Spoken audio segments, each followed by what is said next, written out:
ना लोकतंत्र कभी हारेगा ना मरेगा, क्योंकि आज भी देश के लोग जिंदा है, वो मुर्दे नहीं बने हैं। जब समय आएगा तो फिर एक बार लोकशाही आसमान को छुएगी इस देश की। ठीक है, चुनाव में हार जीत होता है, अगर चुनाव निष्पक्ष तरीके से होती है तो हार जीत हम मानने को तयार रहते हैं। मराठीमध्ये नाव न घेता आहे ते त्यांनी नाव घ्यायला पाहिजे, नाव घे ना पोरे लाजू नको असं मला त्यांना सांगावं असं वाटतंय।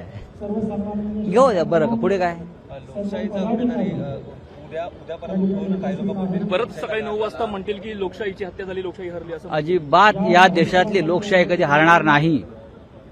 या देशाच्या लोकशाहीला फार मोठी परंपरा आहे। जेव्हा भारतीय जनता पक्षाचा जन्म झाला नव्हता तेव्हापासून या देशामध्ये लोकशाही आहे बरं, पण आजच्या लोकशाहीपेक्षा ब्रिटिशांची लोकशाही बरी होती असं कधी कधी वाटतं। कारण जोपर्यंत निवडणूक आयोग निष्पक्षपणे काम करणार नाही तोपर्यंत या देशात लोकशाहीवर शंका घेतल्या जातील, एवढंच मी सांगेन। स्टॅलिन पार्टीच्या ज्या ठिकाणी जे पोलिंग बूथ होते त्या पोलिंग बूथच्या आतल्या कार्यकर्त्यांना मारहाण केल्याचा जो आरोप आहे तो देखील ममता बॅनर्जींनी केलेला आहे। ते सत्य आहे, ते सत्य आहे।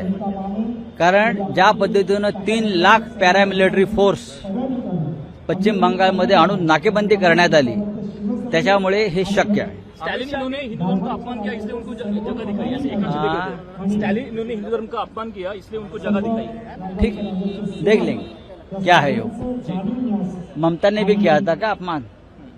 सबसे बड़ा अपमान इस देश में अगर हिंदुओं का कोई करता होगा वो भारतीय जनता पार्टी है, और हिंदू अब जागेगा।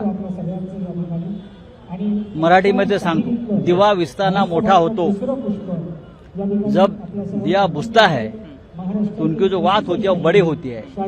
मैं इस विजय का यही वर्णन करूंगा। गेल्या अनेक दिवसापासून ते बंगालच्या या संपूर्ण गोष्टीवरती काम करत होते आणि हा विजय हो, म्हणजे अख्खा देश वाऱ्यावर सोडून, कायदा सुव्यवस्था वाऱ्यावर सोडून ते हेच काम करत होते ना।